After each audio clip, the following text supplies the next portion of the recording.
네, 할렐루야. 자, 하나님 말씀 함께 먼저 보겠습니다. 마태복음 9장 35절에서 38절까지의 말씀입니다.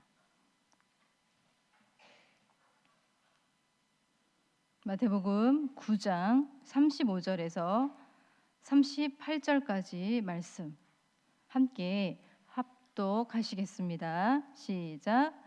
예수께서 모든 도시와 마을에 두루 다니사 그들의 회당에서 가르치시며 천국 복음을 전파하시며 모든 병과 모든 약한 것을 고치시니라.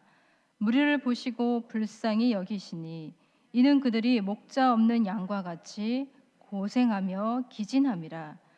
이에 제자들에게 이르시되 추수할 것은 많되 일꾼이 적으니 그러므로 추수하는 주인에게 청하여 추수할 일꾼들을 보내주소서 하라 하시니라.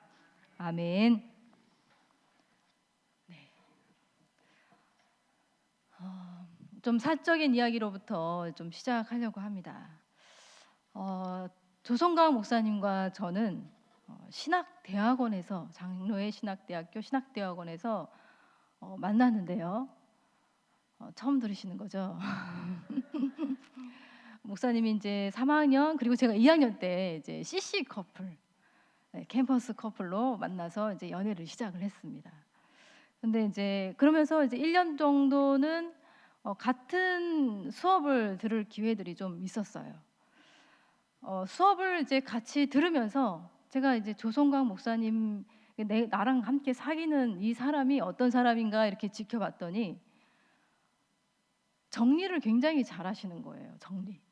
어떤 이제 클래스에 뭐 논쟁이 일어나거나 어떤 이제 좀 이렇게 불의분노, 어떤 설전이 일어날 때 조성광 목사님의 가장 큰 장점이자 이제 특징이 정리를 잘하신다는 거예요. 누구는 이렇게 말했고 이분은 이렇게 말했으니 그래서 우리의 문제는 이겁니다. 이렇게 정리를 하시는 일들을 되게 잘하시더라고요. 그래서 이제 별명을 붙였습니다. 정리맨이라고. 요약을 잘하고 정리를 잘해주고 사태를 수습하는 탁월한 그런 재능들이 학교 다녔을 때 이미 좀 보였었습니다. 제가 이 말씀을 드리는 이유가 오늘 읽은 우리가 읽은 이 본문의 말씀이 사실 정리를 잘해주는 본문이기 때문에 굳이 이런 이야기를 주님 여러분 앞에 드렸어요. 오늘 우리가 읽은 이 본문이 아주 짧은 구절, 4구절로 이루어져 있지만 정리를 아주 잘하고 있는 요약 본문입니다. 지금까지 보여주신 예수님의 사역을 짧게 이렇게 축약을 해주고 그 다음 장으로, 그 다음 사역으로 이어주는 연결 본문이에요.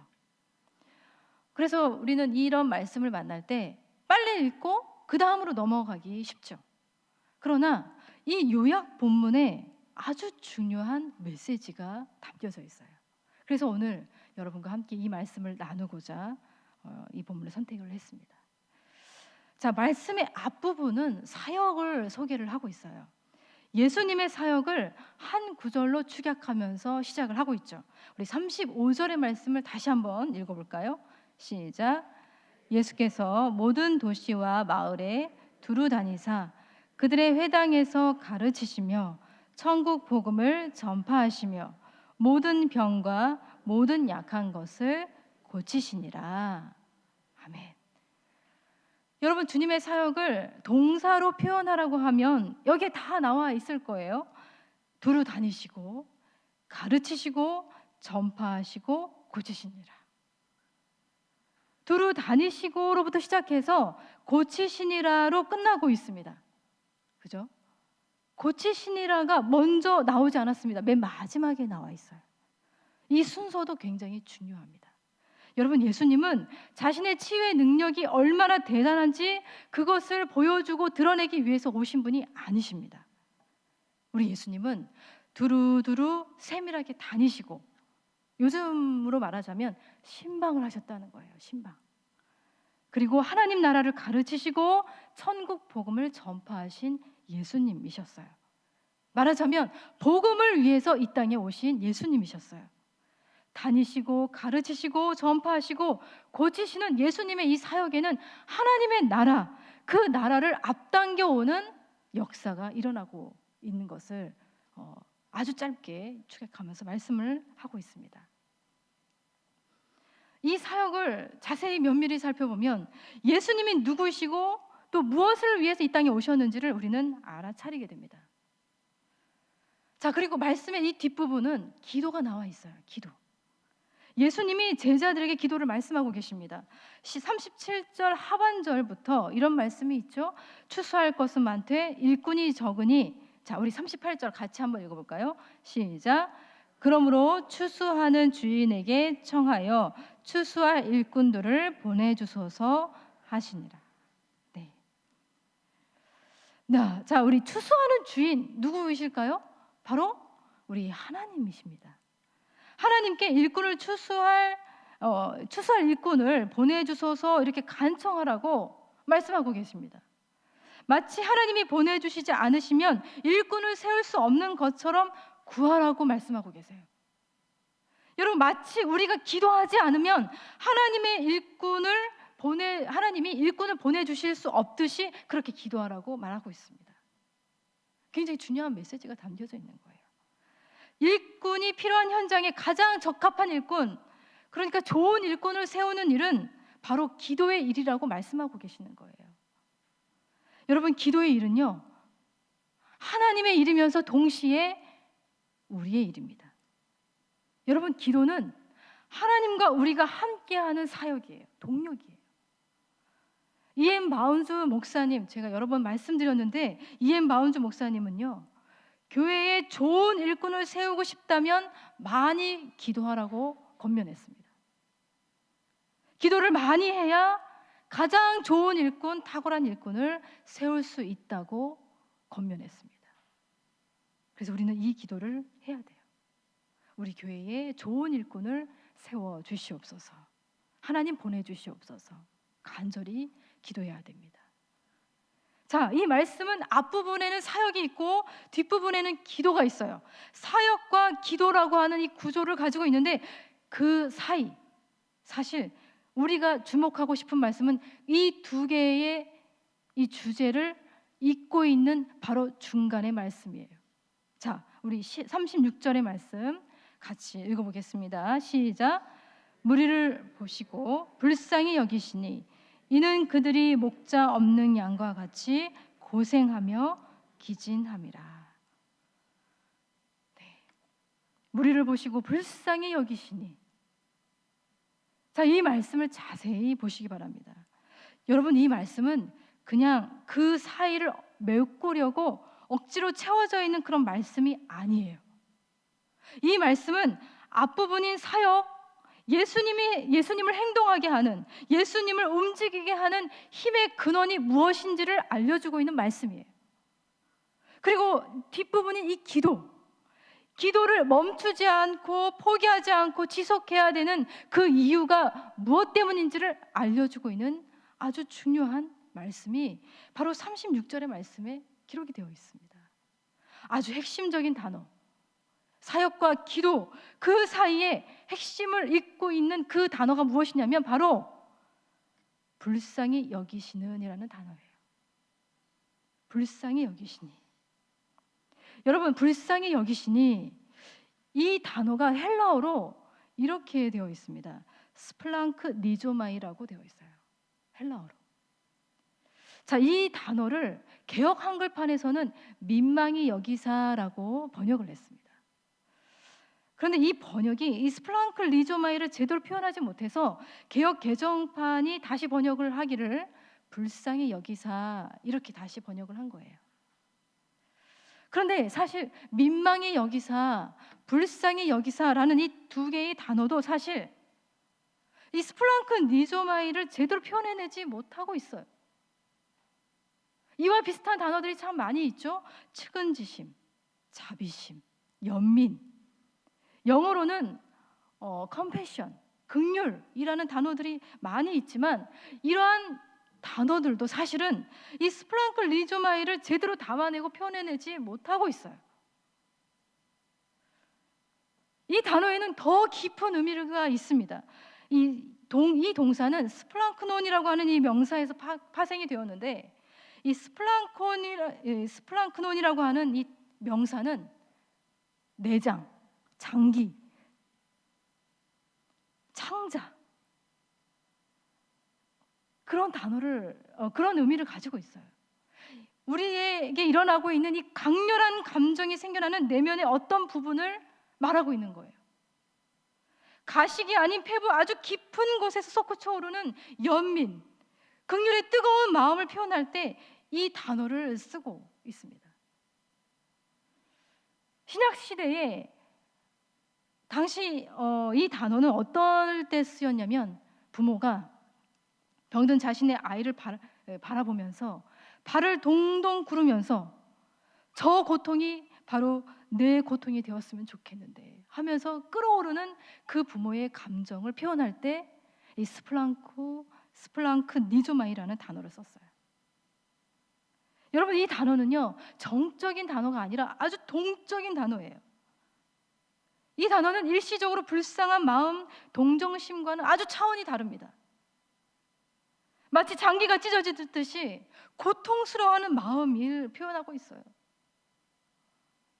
이미 이 단어에 자기 자신을 기꺼이 내어주는 이 동적인 표현이 포함이 되어 있습니다. 헨리 나우엔이 이 단어를 아주 기가 막히게 설명을 했습니다. 한번 잘 들어보시기 바랍니다. 스플랑크 니조마이, 그것은 긍휼을 가리키는 히브리어 라하밈과 관련이 깊은데, 라하밈은 여호와의 자궁을 의미한다. 긍휼은 이처럼 예수님의 깊고 중심적이고 강렬한 감정으로서 하나님 자궁의 움직임으로 밖에는 묘사할 길이 없다. 이 안에 하나님의 모든 온유하심과 진실하심이 숨겨져 있다. 이 안에서 하나님은 아버지가 되고 어머니이시며 형제이고 자매이며 아들이고 딸이다. 그 하나님의 사랑 안에서 모든 느낌, 감정, 열정이 하나가 된다. 기가 막힌 표현을 하고 있습니다. 여러분, 구약에서 쓰여진 이 긍휼이라고 하는 단어는 많은 구약 신학자들이 말했지만 자궁을 의미해요. 여성의 자궁을 의미하고 있다는 것은 히브리어 어원으로 이미 여러 번 설명드렸던 바가 있었습니다. 생명싸개로 생명을 감싸고 있는 여성의 자궁을 하나님의 긍휼로 기가 막히게 표현하고 있어요. 여러분, 스플랑크 니조마이는 우리가 믿고 사랑하는 하나님, 우리의 주 되신 예수 그리스도가 누구인지 그분을 말할 때 너무나도 중요한 단어예요. 이 단어 없이 하나님을 설명할 길이 없어요. 이 단어를 대체할 만한 적당한 표현이 없기 때문에 저도 그냥 예수님의 스플랑크 니조마이, 그 표현 그대로 설명하려고 합니다. 여러분, 시편 기자가 늘 노래한 하나님은 이 스플랑크 니조마이의 하나님이셨어요. 여호와는 은혜로우시며 긍휼이 많으시며 노하기를 더디하시며 인자하심이 크시도다. 하나님의 그 스플랑크 니조마이를 노래하고 찬양하고 있어요. 그분의 인격을, 그분의 성품을 노래하는 거예요. 요나 선지자가 니느웨로 가서 하나님의 말씀을 선포하라고 하나님이 명령하셨지만 그 하나님의 명령을 받들지 않고 다시스로 도망간 이유는 하나님이 어떤 하나님이신지 알았기 때문에 그랬습니다. 요나 선지자는 4장 2절에 이런 말씀을 하고 있어요. 여호와께 기도하여 이르되 여호와여, 내가 고국에 있을 때에 이러하겠다고 말씀하지 아니하였나이까? 그러므로 내가 빨리 다시스로 도망하였사오니 주께서는 은혜로우시며 자비로우시며 노하기를 더디하시며 인애가 크시사 뜻을 돌이켜 재앙을 내리지 아니하시는 하나님이신 줄을 내가 알았음이니이다. 자신이 보기엔 너무나도 악독한 니느웨 백성들이지만 당장 멸망했으면 좋겠지만 스플랑크 니조마이의 하나님은 절대 그러실 리가 없다는 걸 요나는 알았기 때문에 그는 다시스로 도망갔던 것이었습니다. 김기성 목사님은 이러한 하나님을 이렇게 표현했어요. 애 끓는 하나님, 애가 끓어오르는 그런 하나님, 신음하시는 하나님, 한탄하시는 하나님, 그렇게 표현합니다. 여러분, 하나님은 너무나 자유하시고 그 어떤 것에도 지배받지 않으시는 하나님이시지만 스프랑큰 니조마이, 이 감정에서만큼은 자유롭지 못하신 분이에요. 이 감정에 스스로 지배당하시는 하나님이에요. 14세기 영성신학자인 마이스터 에크하르트라고 하는 분이 계십니다. 그분이 이런 말을 해요. 우리는 하나님을 사랑이라 부를 수도 있고 신이라 부를 수도 있다. 그러나 가장 정확한 하나님의 이름은 긍휼하심이라. 긍휼이라고 말합니다. 여러분, 우리 하나님은 저 멀리 저 하늘 위에서 아무런 감정 없이 우리를 내려다보시는 그런 분이 아니에요. 그런 하나님은 철학자들이 머리로 아는 하나님이겠죠. 이 세상 사람들이 그냥 알고 있는 그런 하나님일 거예요. 그러나 성경에 계시된 우리 하나님은 스플랑크 니조마이의 하나님이세요. 불쌍히 여기시는 그 마음 때문에 인간의 모든 연약한 조건을 자기의 것으로 끌어안고 우리의 싸움, 인간의 싸움 속으로 몸소 뛰어드신 바로 그런 하나님, 자기를 내어 던지신 하나님. 여러분, 예수님은 하나님의 스플랑크 니조마이가 육신이 되신 분이십니다. 예수님이 제자들과 함께 기쁨이라고 불리우는 나인성을 지나가시다가 상거를 지고 가는 긴 장례 행렬을 마주치게 되었습니다. 자, 예수님이 거기서 한 과부를 주목하셨습니다. 자신의 삶의 유일한 희망이자 전부였던 하나밖에 없는 외아들을 잃은 과부의 눈물을 포착하셨습니다. 모든 것을 잃어버린 상실과 아픔에 비통하게 울고 있는 그 과부를 보신 우리 예수님, 누가복음 말씀은 그 상황을 포착해서 이렇게 우리에게 전해주고 있어요. 주께서 과부를 보시고 불쌍히 여기사 울지 말라 하시고, 주께서 과부를 보시고 불쌍히 여기사 울지 말라. 여러분, 금방 사라질 동정심으로 멀찌감치 바라보신 게 아니에요. 단순히 머리를 끄덕일 정도의 공감이 아닙니다. 과부의 슬픔, 그 비참함을 보시고 그분의 창자가 뒤틀리고 내장이 찢어지는 거예요. 그럴 정도의 연민과 공감으로 주님은 움직이셨어요. 다시 말해서 예수님의 스프랑크 니조마이가 움직이신 거예요. 주님이 그 청년이 누워있는 관의 손에 터치를 하십니다. 그리고 이 스프랑크 니조마이에서 뿜어나오는 말씀으로 청년에게 선포하십니다. 내가 네게 말하노니 일어나라. 여러분, 그 다음 이야기는 제가 말하지 않아도 우리가 너무나도 잘 알고 있는 사실이에요. 여러분, 죽음은 예수님의 스프랑크 니조마이를 이길 수 없습니다. 굴복하고 맙니다. 여러분, 사람을 살려내는 것이 무엇일까요? 우리를 고칠 수 있는 것이 무엇일까요? 사람을 고치고 사람을 변화시키고 무너진 하나님의 사람을 다시 믿음으로 우뚝 서게 하는 것이 무엇일까요? 코로나로 무너지고 무뎌진 우리의 삶을 다시 회복하고 치유하고 다시 일어서게 하는 것이 무엇일까요? 그건 바로 예수님의 스플랑크 니조마이입니다. 그것뿐이에요. 나인성 과부의 아들을 살리실 때뿐만이 아닙니다. 나면서부터 눈먼 자, 소경된 자들, 문둥병자들, 모든 병과 모든 약한 것을 고치신 것은 우리 주님의 스플랑크 니조마이로부터 시작된 거예요. 그것뿐이 아니죠. 두루두루 다니시고 가르치시고 전파하시는 모든 예수님의 사역들, 그리고 그 사역의 완성을 이룬 바로 십자가까지도 우리 예수님의 스플랑크 니조마이로부터 시작된 것이고 그것으로부터 완성된 것입니다. 주님의 이 스플랑크 니조마이에 우리의 희망이 있어요. 우리가 기도하는 기도의 이유가 있어요. 우리는 그 주님의 이 스플랑크 니조마이에 철저히 의존하면서 기도해야 됩니다. 여러분, 또 우리가 기억해야 될 사실이 있어요. 주님의 이 스플랑크 니조마이는 우리의 처지, 우리의 현실을 아름다운 그림으로 포장하지 않아요. 우리의 현실을 있는 그대로 직관하십니다.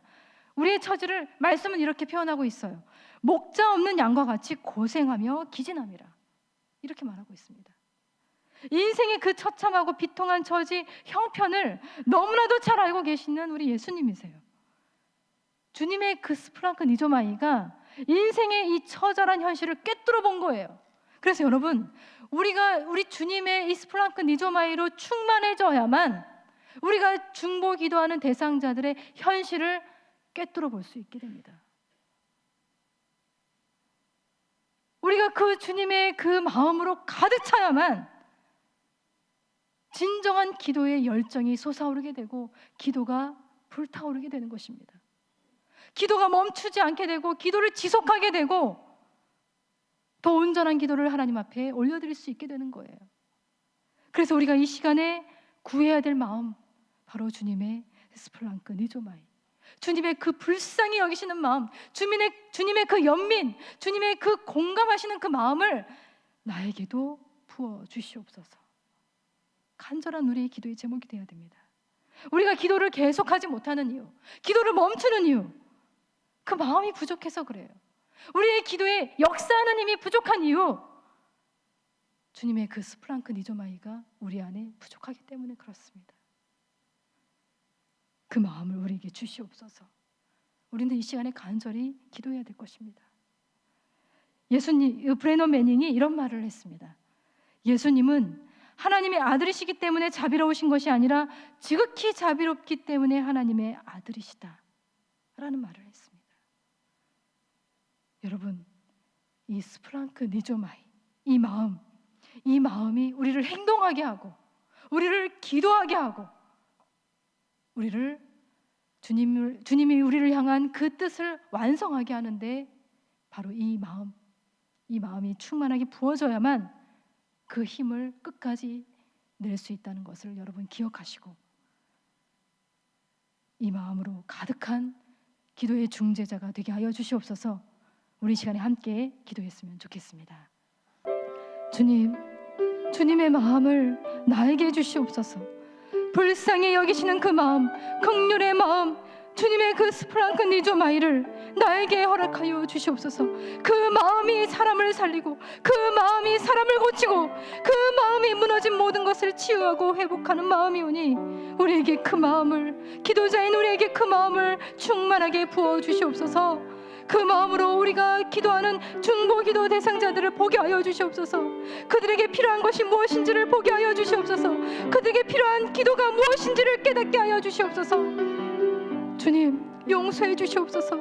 간절함이 없고 냉랭하고 공감과 연민의 마음을 품지 못했던 우리의 기도를, 차가운 우리의 기도를 용서하여 주시옵소서. 이제 다시 주님의 마음으로 뜨거워지게 하여 주셔서 우리의 기도가 살리는 기도, 회복하는 기도, 치유하는 기도가 되게 하여 주시옵소서.